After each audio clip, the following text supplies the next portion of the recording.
नमस्कार, स्वागत है आप सभी का। आप देख रहे हैं स्टेट लाइव। मैं हूं माधवी पांडे आपके साथ। शुरुआत करेंगे बिहार से। प्रधानमंत्री नरेंद्र मोदी आज बिहार दौरे पर गए हैं। वहीं गया में आयोजित जनसभा में उनके साथ राज्यपाल, मुख्यमंत्री नीतीश कुमार, दोनों डिप्टी सीएम और कई केंद्रीय मंत्री मौजूद रहे। इस मौके पर पीएम मोदी ने करीब 13,000 करोड़ रुपए की योजनाओं का उद्घाटन किया है और शिलान्यास किया है। साथ ही 2 नई ट्रेनों को हरी झंडी दिखाकर रवाना भी किया गया है। संबोधन में प्रधानमंत्री मोदी ने राजद और कांग्रेस पर जोरदार हमला बोला है। उन्होंने कहा है कि इन दलों के लिए जनता के पैसे का मतलब सिर्फ खुद की तिजोरी भरना था। उनकी सरकारों में परियोजनाएं सालों तक लटकी रहती थीं और भ्रष्टाचार के जरिए पैसे कमाए जाते थे। पीएम मोदी ने कहा कि गया के लोगों की मांग थी कि शहर का नाम गयाजी हो। बिहार सरकार ने ये कदम उठाया और इसके लिए वो बधाई के पात्र हैं। उन्होंने बताया कि राज्य में आज कैंसर अस्पताल और रिसर्च सेंटर का उद्घाटन हुआ है, जिससे बिहार वासियों को बेहतर स्वास्थ्य सुविधाएं उपलब्ध कराई जाएंगी। वहीं पीएम मोदी ने यह भी कहा कि जब तक हर ज़रूरतमंद को पक्का घर नहीं मिल जाता है, वो चैन से नहीं बैठेंगे। और उन्होंने बताया कि पिछले 11 साल में 4 करोड़ से ज़्यादा गरीबों को पक्के मकान दिए गए हैं, जिनमें 31 लाख घर बिहार में बने हैं। प्रधानमंत्री ने कहा कि बिहार चाणक्य और चंद्रगुप्त की धरती है। जब जब देश को चुनौती मिली है, बिहार ढाल बनकर खड़ा हुआ है। उन्होंने आतंकवाद पर सख्त रवैया अपनाते हुए कहा कि अब भारत की मिसाइलें आतंकियों को पाताल से भी निकाल लेंगी। पाकिस्तान की मिसाइलें भारत को नुकसान नहीं पहुंचा सकी हैं और ऑपरेशन सिंदूर ने भारत की रक्षा नीति को और भी ज्यादा मजबूत बनाया है। आज दुनिया देख रही है, बिहार की धरती से लिया गया वो संकल्प पूरा हो चुका है। लालटेन राज में एक क्षेत्र लाल आतंक से जकड़ा हुआ था। माओवादियों की वजह से शाम के बाद कहीं आना जाना मुश्किल था। गया जी जैसे शहर लालटेन राज में अंधेरे में डूबे रहते थे। हजारों गांव ऐसे थे जहां बिजली के खंभे तक नहीं पहुंचे थे। लालटेन वालों ने पूरे बिहार के भविष्य को अंधेरे में धकेल दिया था। न शिक्षा थी, न रोजगार था। बिहार की कितनी पीढ़ियों को इन लोगों ने बिहार से पलायन के लिए मजबूर कर दिया था। मुंगेर में वोटर अधिकार यात्रा को लेकर आज राहुल गांधी पहुंचे हैं और उनके साथ तेजस्वी यादव, पप्पू यादव, मुकेश सहनी और दीपांकर भट्टाचार्य भी मौजूद थे। भारी बारिश के बीच नेताओं ने लोगों को संबोधित किया है और बीजेपी और प्रधानमंत्री नरेंद्र मोदी पर जमकर निशाना भी साधा गया है।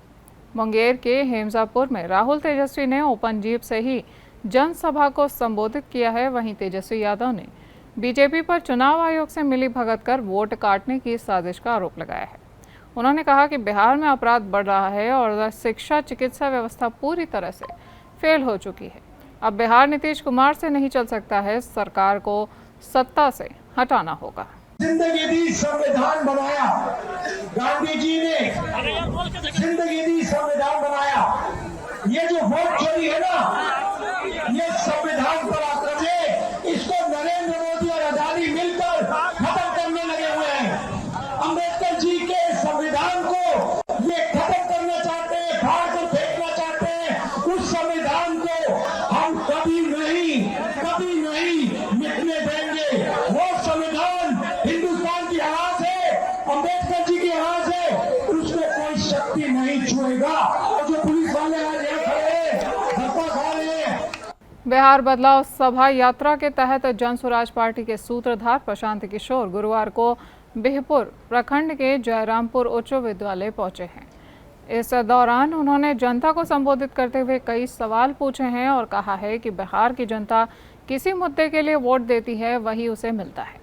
उन्होंने कहा कि आपने राम मंदिर के लिए वोट तो दिया है तो राम मंदिर मिला है, 5 किलो अनाज के लिए वोट दिया तो अनाज मिला, जाति पाति के लिए वोट दिया तो जातीय जनगणना हुई, लेकिन अपने अपने बच्चों की पढ़ाई, रोजगार और भविष्य के लिए वोट नहीं दिया, इसलिए वो आपको अभी तक नहीं मिल पाया है। प्रशांत किशोर ने जनता से अपील करते हुए कहा कि इस बार जाति और धर्म से ऊपर उठकर ऐसे नेताओं को चुनें जो शिक्षा, स्वास्थ्य और रोजगार की जिम्मेदारी लें। उन्होंने कहा कि बिहार की जनता पिछले 30 साल से लालू, नीतीश और भाजपा के डर के बीच वोट करती रही है, लेकिन अब लोग अपने बच्चों की पढ़ाई और रोजगार के लिए वोट देना चाहते हैं। तो मोदी जी के आने का कोई फायदा नहीं है। बिहार की जनता ने मन बना लिया है। बिहार की जनता बदलाव चाहती है। बिहार में अपने बच्चों के लिए शिक्षा और रोजगार चाहती है। पलायन बंद हो, ये चाहती है।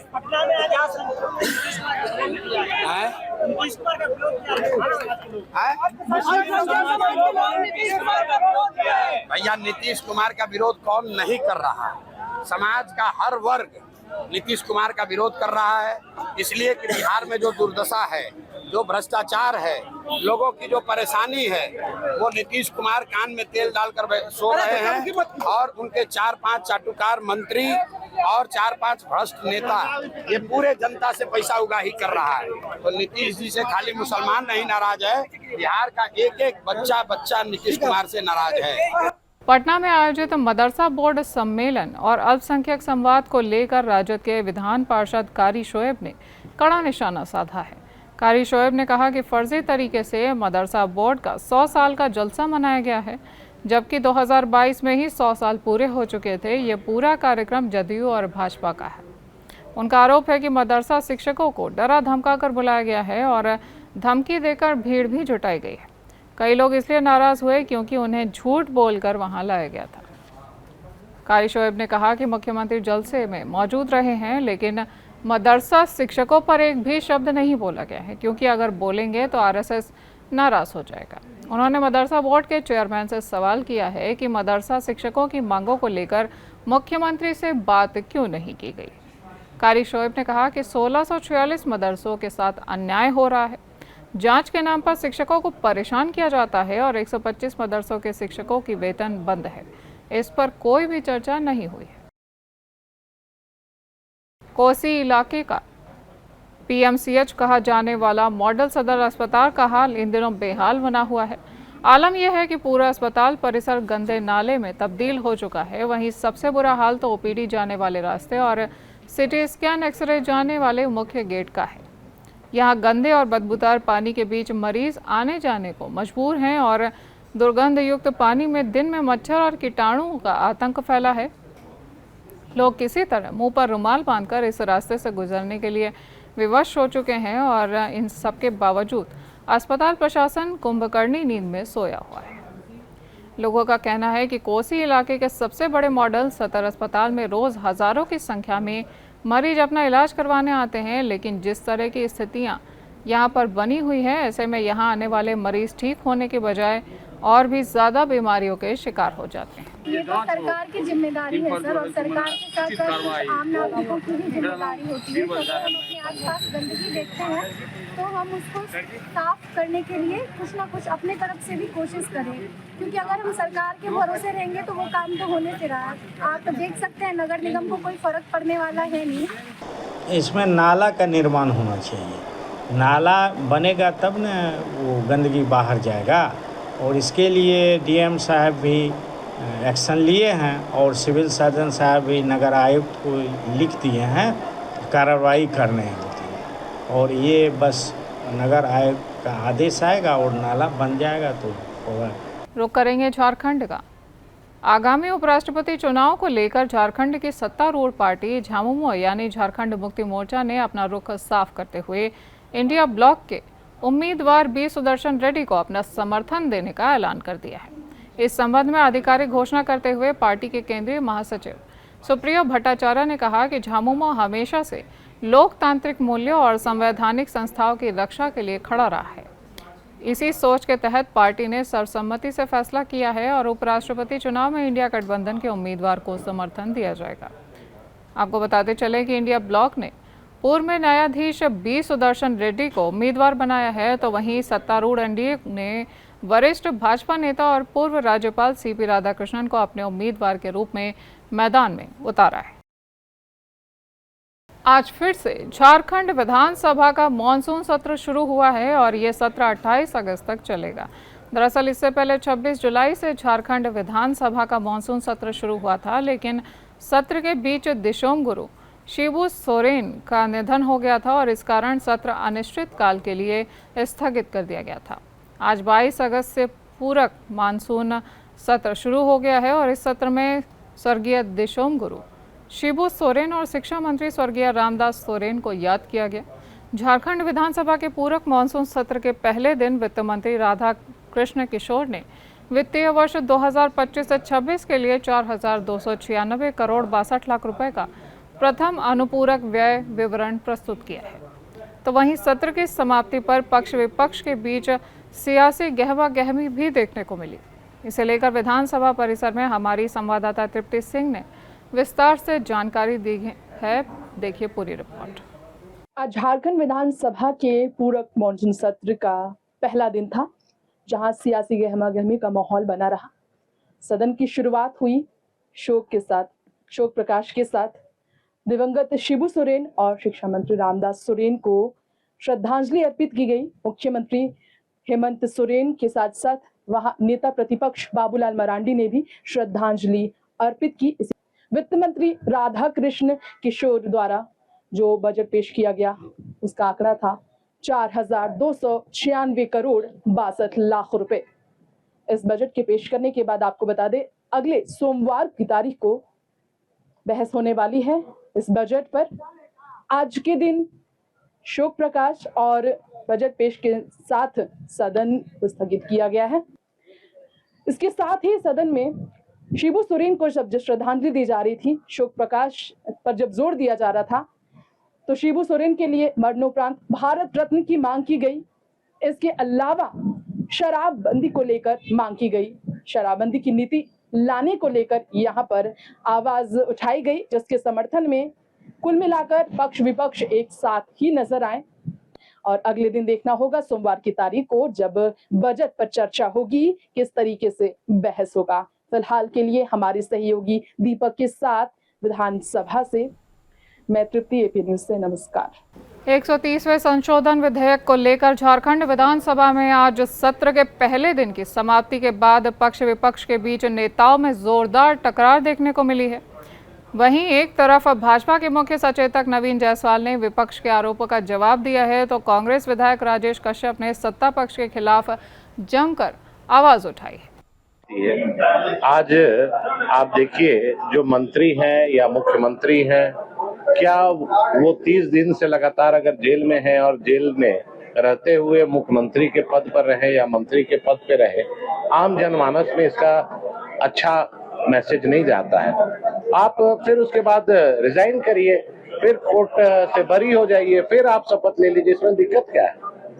तो आधा बीजेपी रिजाइन करे ना। आधा बीजेपी, कौन बीजेपी का नेता में केस नहीं है? मैं गिना दूं क्या किनके ऊपर में केस है?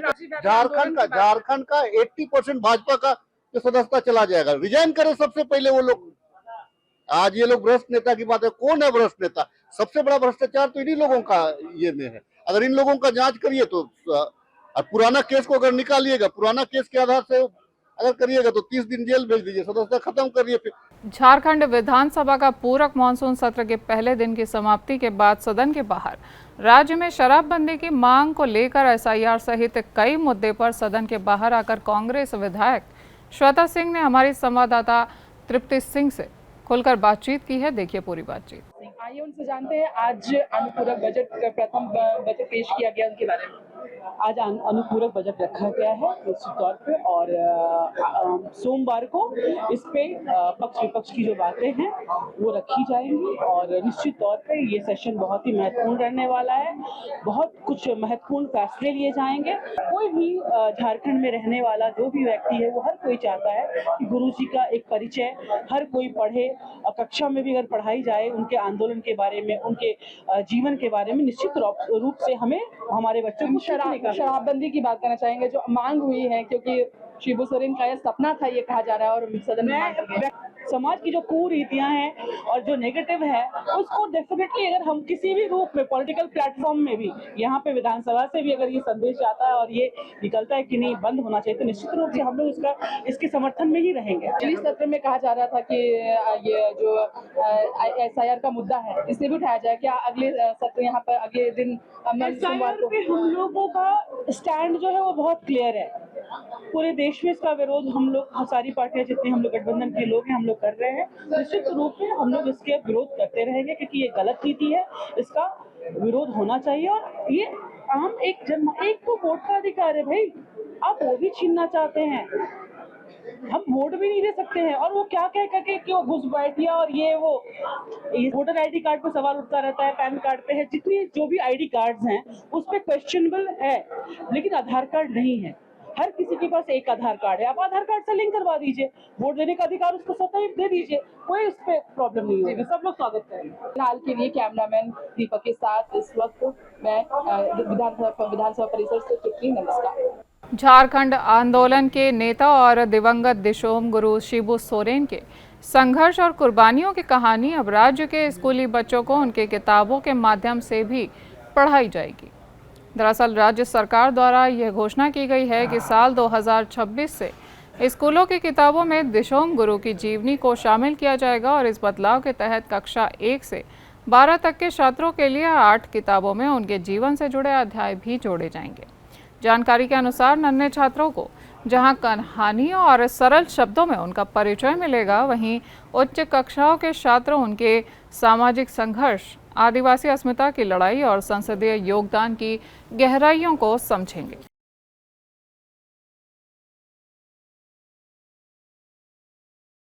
बात करेंगे छत्तीसगढ़ की। उप मुख्यमंत्री अरुण साव ने आज रायपुर के कौशल्या विहार में विमेन फॉर ट्रीज अभियान का प्रदेश स्तरीय शुभारंभ किया है। उन्होंने अभियान का शुभारंभ करते हुए पर्यावरण के प्रति जागरूक होकर हम सभी को ज़्यादा से ज़्यादा संख्या में पौधे लगाना चाहिए, इस पर बात कही है। और राजस्व मंत्री टंकराम वर्मा, रायपुर विकास प्राधिकरण के अध्यक्ष नंद कुमार साहू, विधायक मोतीलाल साहू, रायपुर नगर निगम की महापौर मीनल चौबे भी अभियान के शुभारंभ कार्यक्रम में शामिल हुई हैं। सभी ने कार्यक्रम स्थल पर सिंदूर के पौधे लगाकर विमेन फॉर ट्रीज अभियान का राज्य स्तरीय शुभारंभ किया है। उप मुख्यमंत्री ने कहा कि पर्यावरण संरक्षण और महिला सशक्तिकरण के लिए विमेन फॉर ट्रीज अभियान से स्व सहायता समूहों की महिलाओं को जोड़ा गया है। वे इस अभियान में चयनित स्थलों पर वृक्षारोपण करेंगी और पौधों की देखभाल एवं सुरक्षा भी करेंगी। इस अभियान से 1701 समूहों की 2300 से अधिक महिलाओं को जोड़ा गया है और इसके माध्यम से 1,65,000 से अधिक वृक्ष लगाए जाएंगे। महिला स्व सहायता समूह की बहनें वृक्षारोपण करेंगी और साथ ही उसकी सुरक्षा करने की भी जिम्मेदारी उनकी होगी। उसके लिए कुछ पारिश्रमिक भी उन्हें मिलेगा। तो निश्चित रूप से एक बड़ा अभियान है। हमारे राज्य में 1,65,000 वृक्ष लगाए जाएंगे। 1,701 महिला स्व सहायता समूह इस अभियान से जुड़ी हैं। 2,300 से अधिक बहनें इस अभियान का हिस्सा बनेंगी, पर्यावरण की सुरक्षा करेंगी और कुछ आर्थिक आमदनी भी इसके माध्यम से करेंगी। तो ये निश्चित रूप से एक बड़ा अभियान है जो एक पेड़ माँ के नाम अभियान से प्रेरणा लेकर वुमेन फॉर ट्री अभियान चलाया जा रहा है। विधायक से मंत्री बने राजेश अग्रवाल ने अपने निवास स्थान लखनपुर पहुंचे हैं, जहां लोगों ने उनका जोरदार स्वागत किया है। उन्होंने कहा कि उनकी पहली प्राथमिकता ये होगी कि पर्यावरण संरक्षण और धार्मिक स्थलों का संरक्षण किया जाए। साथ ही उन्होंने लोगों को रोजगार उपलब्ध कराने और पूरे छत्तीसगढ़ के समग्र विकास को लेकर अपने विचारों को रखा है। रायपुर में पहली बार लोजपा कार्यालय का उद्घाटन रायपुर के कोटा में DM 38 में हुआ है। इस मौके पर छत्तीसगढ़ प्रभारी प्रणव कुमार पहुंचे और प्रणव कुमार के द्वारा उद्घाटन किया गया है। इस मौके पर शरद पांडे, प्रदेश अध्यक्ष लोक जनशक्ति पार्टी छत्तीसगढ़ और पदाधिकारी भी मौजूद रहे। संगठन को विस्तार को देखते हुए, जैसा कि आप जानते हैं कि हमारे पास इस टाइम नागालैंड में भी विधायक है, हमारे पास झारखंड में भी विधायक है, हमारे पास मणिपुर में भी विधायक थे। तो इसी क्रम को आगे बढ़ाते हुए हमने हर प्रदेश में संगठन को मजबूत करने की दिशा में आगे बढ़ रहे हैं। जिन प्रदेशों में आने वाले 2-3 सालों में चुनाव, विधानसभा का चुनाव है, वहाँ हमारा प्राइम फोकस है कि हम वहाँ कार्य करें, संगठन को मजबूत करें, और अगर हमें लगे कि हमारा संगठन वहाँ मजबूत है, हम वहाँ चुनाव लड़ेंगे। छत्तीसगढ़ के जांजगीर चांपा जिले में सड़क हादसों का दौर अभी थमा नहीं है। ग्राम कुटरा नवा तालाब के पास सड़क के किनारे खड़ी ट्रक तेज रफ्तार स्कूटी के पीछे जा टकराई और हादसे में 2 युवकों की मौत हो गई है। घटना पामगढ़ थाना क्षेत्र की है। ग्रामीणों में आक्रोश देखा जा रहा है। ट्रक की चक्कों से हवा भी निकाल दी। ग्रामीणों ने आक्रोश में आकर, और मिली जानकारी के अनुसार 18 वर्षीय सुमित कश्यप, जो कि अपने मामा गांव कुटरा में ही रहता था, वहीं 19 वर्षीय प्रहलाद कश्यप, दोनों दोस्त मिलकर गुरुवार की रात 10 से 10:30 बजे के बीच स्कूटी से बाहर निकले थे, जहां गणेश उत्सव में गाना गाने को लेकर दोनों अपने अन्य साथियों को लेने जा रहे थे। इस दौरान सड़क के किनारे खड़ी ट्रक के पीछे स्कूटी जा टकराई और हादसे में दोनों युवकों को गंभीर चोटें आई हैं और डायल 112 की मदद से जिला अस्पताल जांजगीर में उपचार के लिए उन्हें भेजा गया है और डॉक्टरों ने वहां पर उन्हें उपचार के उपरांत मृत घोषित कर दिया है। बस्तर उपभोक्ताओं को उनके अधिकारों के प्रति जागरूक करने और उपभोक्ता सेवाओं की नवीनतम सुविधाओं की जानकारी देने के लिए जिले के बकावंड जनपद पंचायत के समरसता भवन में उपभोक्ता साक्षरता शिविर आयोजित किया गया है। शिविर का मुख्य उद्देश्य उपभोक्ता संरक्षण अधिनियम 2019 के तहत उपलब्ध अधिकारों को सरल भाषा में समझाना और उपभोक्ता आयोग में ऑनलाइन शिकायत दर्ज करने की प्रक्रिया यानी ई फाइलिंग और ऑनलाइन सुनवाई यानी ई हियरिंग के बारे में जानकारी देना रहा। कार्यक्रम में जिला उपभोक्ता आयोग की अध्यक्ष सुजाता जायसवाल, सदस्य सीमा गोलछा, आलोक कुमार दुबे सहित संबंधित विभाग के अधिकारी, विधिक सलाहकार, तकनीकी विशेषज्ञ और ग्राम पंचायत सचिव भी उपस्थित रहे। वहीं अधिकारियों ने बताया कि अब उपभोक्ताओं को शिकायत दर्ज कराने के लिए आयोग कार्यालय में भौतिक रूप से उपस्थित होने की आवश्यकता नहीं होगी।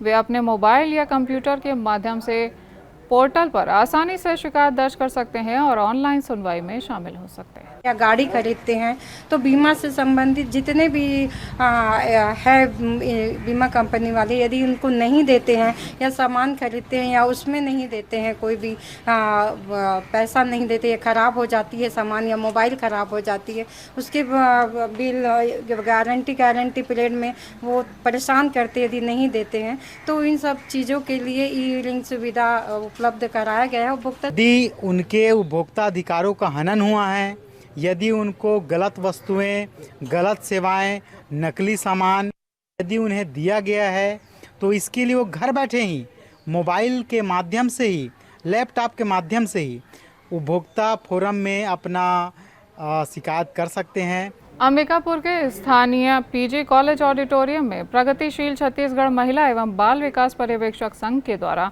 तीज मिलन एवं सम्मान समारोह का आयोजन किया गया है, जिसमें मंत्री लक्ष्मी राजवाड़े और अंबिकापुर नगर निगम की महापौर मंजूषा भगत तथा भारतीय जनता पार्टी के जिला अध्यक्ष भरत सिंह सिसोदिया उपस्थित रहे। इस कार्यक्रम में महिलाओं के द्वारा विधिवत लक्ष्मी राजवाड़े का फूलों के बने गहनों से श्रृंगार किया गया है और तीज की बधाइयां भी दी गई हैं।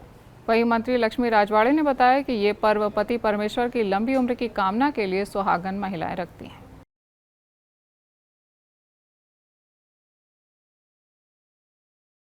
बात करेंगे गुरुग्राम की।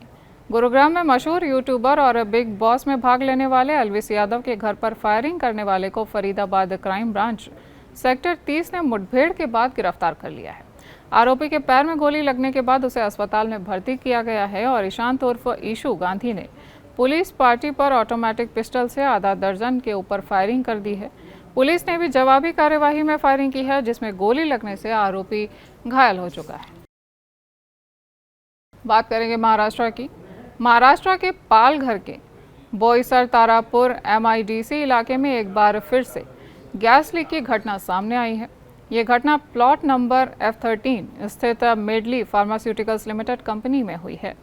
गैस रिसाव के कारण 8 कामगार प्रभावित हुए हैं और सूत्रों के मुताबिक 4 कामगारों की मौत हो चुकी है, जबकि 2 की हालत अभी भी गंभीर बताई जा रही है। सभी घायलों का इलाज बोईसर के प्राइवेट अस्पताल में जारी है और इस हादसे ने एक बार फिर से सुरक्षा मानकों पर सवाल खड़े कर दिए हैं। स्टेट लाइव में आज के लिए इतना ही। नमस्कार।